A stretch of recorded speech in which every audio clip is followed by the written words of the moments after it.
Hello दोस्तों, स्वागत है आपका फिर से हमारे चैनल पे लॉजिकल अमन।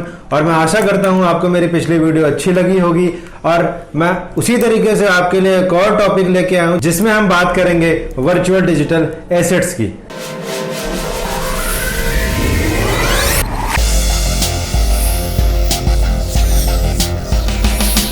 तो क्या है वर्चुअल डिजिटल एसेट्स?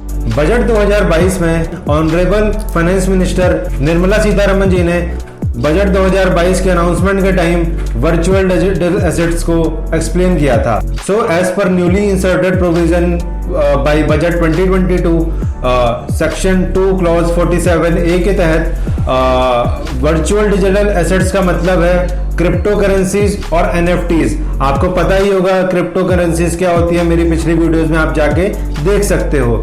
अभी तक for the time being government ने वर्चुअल डिजिटल एसेट्स में के परव्यू में केवल इन्हीं दो कैटेगरी ऑफ डिजिटल एसेट्स को इंक्लूड किया है। बट आगे के लिए गवर्नमेंट ने स्कोप छोड़ा है कि अगर आगे चल के फ्यूचर में गवर्नमेंट को लगता है कि कुछ और भी digital assets, virtual digital assets हो सकती है, तो वो फ्यूचर में इस सेक्शन के अंदर उसको भी ऐड कर सकते हैं। जैसे कि मैंने बोला कि crypto currency virtual digital assets में इंक्लूडेड है, बट इसमें इंडियन करेंसी और कोई भी फॉरेन करेंसी इस सेक्शन के परव्यू से बाहर है। अभी गवर्नमेंट ने इसको एक्सेप्शन में रखा है, बट मेरा इस पे एक ओपिनियन है और थोड़ा इस पे मुझे लगता है कि गवर्नमेंट को क्लैरिफाई भी करना चाहिए, जो कि वो ओपिनियन, वो कंक्लूजन मैं आपको वीडियो के लास्ट में बताऊंगा। बजट 2022 में ही एक और सेक्शन गवर्नमेंट ने इंट्रोड्यूस किया, सेक्शन 115BBH, जिसमें गवर्नमेंट ने वर्चुअल डिजिटल एसेट्स पर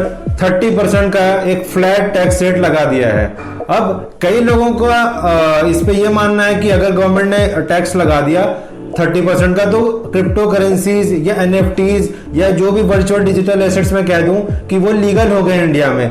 बट मैं आपको एक बात बताना चाहूंगा कि अगर आप कोई इलीगल काम करके भी इनकम कोई तरीके की कमा रहे हो, तो भी इनकम टैक्स डिपार्टमेंट को तो अपने टैक्स से मतलब है। जो भी आप क्रिमिनल एक्टिविटीज में कर रहे हो वो दूसरे लॉ में उसके क्या इम्प्लीकेशंस हैं, वो एक अलग मुद्दा है, बट टैक्स डिपार्टमेंट को अपने टैक्स से मतलब है। तो इसका ये मतलब कहीं से भी नहीं होता कि क्रिप्टो करेंसीज अब इंडिया में लीगल हो चुकी हैं। उस पर गवर्नमेंट का डिफरेंट स्टैंड है, कब क्लियर करेगी कब नहीं क्लियर करेगी, अभी मैं इसमें कोई अपना ओपिनियन नहीं देना चाहूंगा। जैसे ही उस पर कुछ अपडेट आएगा मैं आपके साथ जरूर शेयर करूंगा। जनरली आपने देखा होगा गवर्नमेंट किसी भी इंडिविजुअल की इनकम को स्लैब, उसकी इनकम के स्लैब के बेसिस पर टैक्स करती है। आपको पता ही होगा जैसे इनकम में 5%, 10%, 15% ऐसे करके स्लैब्स बनाए हुए हैं depend on the income. But government ने इसको फ्लैट 30% पे टैक्स किया है। इसका मतलब इररिस्पेक्टिव आपकी कितनी भी इनकम है, आपको क्रिप्टो करेंसी चाहे मैं कहूँ कि वर्चुअल डिजिटल एसेट से जो भी इनकम होती है उसको आपको 30% से फ्लैट टैक्स लगाना पड़ेगा, प्लस एप्लीकेबल सेस जो कि 4% है। मैं इसमें एक और चीज ऐड करना चाहूंगा। आप जनरली देखते हो कि जब भी आप अपनी इनकम को कंप्यूट करते हो तो उसमें से एक आपको डिडक्शंस भी अलाउड होती हैं, बट क्रिप्टो की इनकम कैलकुलेट करते टाइम आपको किसी भी तरीके की डिडक्शन नहीं मिलेगी। जैसे कि आप देखते हो क्रिप्टो सेल और परचेज में आप ट्रेड करते हो, इन्वेस्टमेंट करते हो, जो भी करते हो, एक एक्सचेंज से, जिस भी एक्सचेंज से करते हो उसको आप ब्रोकरेज भी पे करते हो और भी कुछ भी एक्सपेंसेस हो सकते हैं। बट इस इनकम में से आपको कोई भी डिडक्शन अलाउड नहीं होगा और ना ही डिडक्शन आपको किसी तरीके का लॉस भी नहीं अलाउड होगा। या तो कोई आपका पिछले साल का लॉस है या करंट ईयर का लॉस है, आपको वर्चुअल डिजिटल एसेट्स की इनकम में से कुछ भी नहीं अलाउड होगा। बस इसमें एक आपको डिडक्शन अलाउड है जो कि कॉस्ट ऑफ परचेज होती है। फॉर एग्जाम्पल आपने किसी भी वर्चुअल डिजिटल एसेट्स को 1 लाख रुपए का खरीदा और आपने उसको 1,20,000 रुपए का बेच दिया, तो इसमें आपको, और मैं इसमें एक चीज और ऐड कर देता हूं, मान लो 1,000 रुपए की इसमें आपने कोई ब्रोकरेज पे कर दी किसी को, आपने किसी भी ब्रोकर को, एक्सवाइजी किसी को भी, तो इसमें जो आपकी इनकम होती है जो कि आप वर्चुअल डिजिटल एसेट्स अपनी ITR में दिखाओगे वो आपकी 20,000 रुपए होगी। 1,20,000 माइनस 1 लाख रुपए जो कि कॉस्ट ऑफ एक्विजिशन थी। बट इसमें 1,000 रुपए की जो ब्रोकरेज है इसका आपको कोई भी डिडक्शन नहीं मिलेगा। और अगर फॉर एग्जांपल मैं इसमें एक और चीज ऐड कर देता हूं, मान लो एक और आपने क्रिप्टो करेंसी खरीदी जो कि 1 लाख रुपए की खरीदी और 80,000 रुपए में बेची, इसमें आपको लॉस हो रहा है 20,000 रुपए का। अब आपको जनरली हम कुछ अगर कैपिटल गेन या ऐसी कोई इनकम कंप्यूट करते हैं तो उसमें क्या है, हम अपने इनकम को और लॉस को सेट ऑफ कर देते हैं। इस केस में हमारी एक तरीके से इनकम नील हो जानी चाहिए थी, बट गवर्नमेंट ने बोला है कि किसी भी तरीके का लॉस अलाउड नहीं होगा। तो इस केस में आपको 20,000 रुपए जो आपकी नेट इनकम है इस पर 30% प्लस सेस लगा के आपको गवर्नमेंट को टैक्स पे करना ही पड़ेगा। अब मैं बात करूं कुछ जो क्रिप्टो इन्वेस्टर है, ट्रेडर है, उनका क्या व्यू है गवर्नमेंट के इस स्टेप पे, टैक्स लगाने के स्टेप पे। तो इसमें भी दो तरीके के व्यूज हैं। जनरली कुछ लोग का कहना यह है कि गवर्नमेंट ने इस पे टैक्स लगा दिया तो अब गवर्नमेंट में भी इसको लीगल कर दे इंडिया में। बट एक और व्यू है जो सेकंड स्कूल ऑफ थॉट है लोगों का, कि जनरली गवर्नमेंट इतना हाई टैक्स रेट सीन इनकम पे ही लगाती है।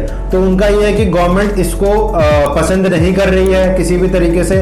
और मैं एक चीज और इसमें ऐड करना चाहूंगा। जैसा कि मैंने बताया कि फॉरेन करेंसी और इंडियन करेंसीज एक्सक्लूडेड है वर्चुअल डिजिटल एसेट्स के डेफिनेशन में से, वैसे ही कल को निर्मला सीतारमण जी ने भी कहा था कि अगले फाइनेंशियल ईयर में हो सकता है कि आरबीआई अपनी एक डिजिटल करेंसी, एक डिजिटल टोकन, इंडिया का कॉइन जिसको कह सकते हैं, कि लॉन्च करे।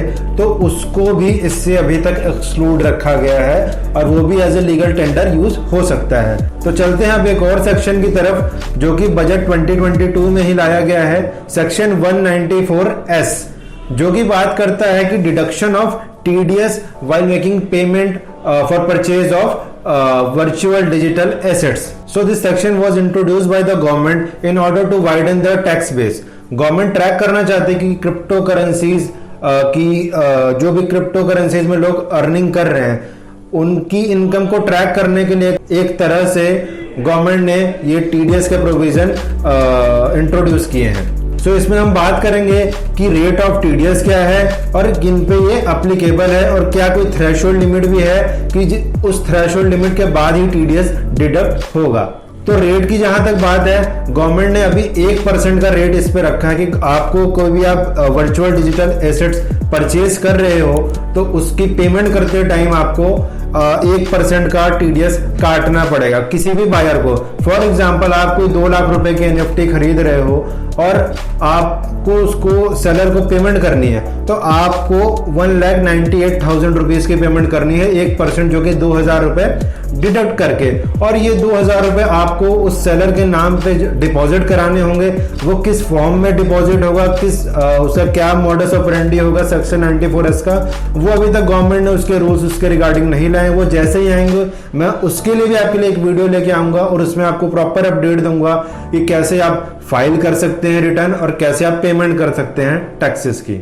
और जैसे कि मैंने बताया कि आपको पेमेंट ऑफ टैक्स और फाइलिंग ऑफ रिटर्न करना होगा, इस सेक्शन में भी बोला गया है कि सेक्शन 203 इस पे एप्लीकेबल नहीं होगा। इसका मतलब कि आपको एक टैन नंबर लेने की जरूरत नहीं होगी। जनरली क्या होता है कि आप किसी जो भी टीडीएस डिडक्टर होता है उसको एक टैन नंबर लेने की जरूरत होती है, बट इस पे वो चीज एप्लीकेबल नहीं होगी। इसमें आपको केवल आप पैन नंबर से ही किसी अगले बंदे के पैन नंबर पे रिटर्न फाइल कर सकते हो। और यहां तो बात होगी कि आप जब कैश पेमेंट कर रहे हो या बैंक से ट्रांसफर कर रहे हो एक तरीके से तो उसमें टैक्स डिडक्शन की। बट अगर आप कोई एनएफटी खरीद रहे हो और एज ए इन काइंड में खरीद रहे हो, फॉर एग्जाम्पल आपने कुछ एनएफटीज के बदले में कोई क्रिप्टो करेंसी से पेमेंट की, तो इसमें टैक्स डिडक्शन की लायबिलिटी दोनों पार्टीज पर एक तरीके से आ रही है, क्योंकि दोनों ही एक तरीके से वर्चुअल डिजिटल एसेट्स हैं और दोनों ही कहीं ना कहीं बायर है। एक बंदा अगर एनएफटी को बाई कर रहा है तो एक बंदा क्रिप्टो करेंसीज को भी बाई कर रहा है। सो अब मैं बात करूं कि कब इसकी एप्लीकेबिलिटी आती है, तो इसमें दो कैटेगरी बनाई गई है, एक स्पेसिफाइड पर्सन और एक अदर्स की। स्पेसिफाइड पर्सन के लिए 50,000 रुपए की लिमिट दी गई है कि अगर वो लेस देन 50,000 रुपए का ही परचेज कर रहे हैं कोई भी वर्चुअल डिजिटल एसेट्स को, तो उनको टीडीएस काटने की जरूरत नहीं है। और जो अदर्स हैं उनके लिए 10,000 रुपए की ये लिमिट रखी गई है। अब मैं आपसे बात करूं कि कौन है ऐसे स्पेसिफाइड पर्सन, तो कुछ ऐसे पर्सन जिनकी under the head PGBP, profit and gain from business profession नहीं है, जैसे कि सैलरीड हो गए, सैलरीड क्लास की पीजीबीपी हेड में कोई इनकम नहीं होती, या किसी को केवल इंटरेस्ट इनकम आ रही है, तो उसके लिए ये आपकी लिमिट नहीं लगेगी, ये 50,000 रुपए की लिमिट लगेगी। और जो दूसरे हैं कि जिनका टर्नओवर, जनरली ऑडिट वाले क्लाइंट्स हो गए कि जिनका टर्नओवर बिजनेस से 1 करोड़ है और प्रोफेशन से 50 लाख है, इसके अंदर तक ही है, तो उनके ऊपर 50,000 रुपए की लिमिट लगेगी। और ये केवल इंडिविजुअल्स के लिए ही है, इसका मतलब कोई कंपनी है या कोई एलएलपी है तो उसके लिए 10,000 रुपए की लिमिट ही एप्लीकेबल होगी। तो चलते हैं अब इस कंक्लूजन की ओर। जैसे कि मैंने आपको बताया था कि जो वर्चुअल डिजिटल एसेट्स की डेफिनेशन थी उसमें मैं कुछ अपना ओपिनियन देना चाहता हूं। तो एक कंट्री है एल सल्वाडोर, उसने क्या किया है, पिछले साल बिटकॉइन को as a legal tender accept कर लिया है। अब आप वर्चुअल डिजिटल एसेट्स की डेफिनेशन में जाते हो तो वो कहता है कि किसी भी फॉरेन करेंसी को वर्चुअल डिजिटल एसेट्स नहीं माना जाएगा। अब यहाँ पे हम देखें तो एक तरीके से ये तो फॉरेन करेंसी ही हो गई, तो एक तरीके से इसका जो सेक्शन का पर्पस था वो डिफीट हो रहा है। तो मुझे लगता है कि गवर्नमेंट को इसके ऊपर एक क्लैरिफिकेशन लेके आनी चाहिए कि जिससे लोगों के मन से अगर कोई डाउट आता है तो एक तरीके से क्लियर हो जाए। और दूसरा जो मुझे लगता है कि ये मेरा ओपिनियन है कि जो सेक्शन 194(s) इंट्रोड्यूस किया गया और बायर के ऊपर रिस्पॉन्सिबिलिटी डाली गई है कि टीडीएस डिडक्ट करने की, तो मेरे ख्याल से इसमें ये गवर्नमेंट के लिए भी ट्रैक करना और मैनेज करना, मैकेनिज्म बनाना थोड़ा सा हेक्टिक हो जाएगा और थोड़ा सा इम्प्रैक्टिकल भी होगा मेरे हिसाब से, क्योंकि हर एक लेमैन को नहीं पता कि उसको टीडीएस कैसे जमा करना है, क्या करना है। तो मेरे ख्याल से अगर ये कहते हैं ओनर्स ऑफ डिडक्शन, अगर ये किसी क्रिप्टो एक्सचेंजेस पर डाला जाता है तो better mechanism, better control government कर पाएगी और इस जो सेक्शन लाने का पर्पस है वो भी फुलफिल होगा एक तरीके से। बाकी मैं होप करता हूं आपको आज की वीडियो अच्छी लगी होगी। आप कमेंट सेक्शन में अपने सजेशन देना, अपने पॉइंट्स, अगर मेरे से कोई गलती हो गई हो तो जरूर कमेंट सेक्शन में लिख के बताना। और अगर वीडियो अच्छी लगी हो तो जरूर लाइक करना, चैनल को सब्सक्राइब करना और जुड़े रहो लॉजिकल अमन के साथ।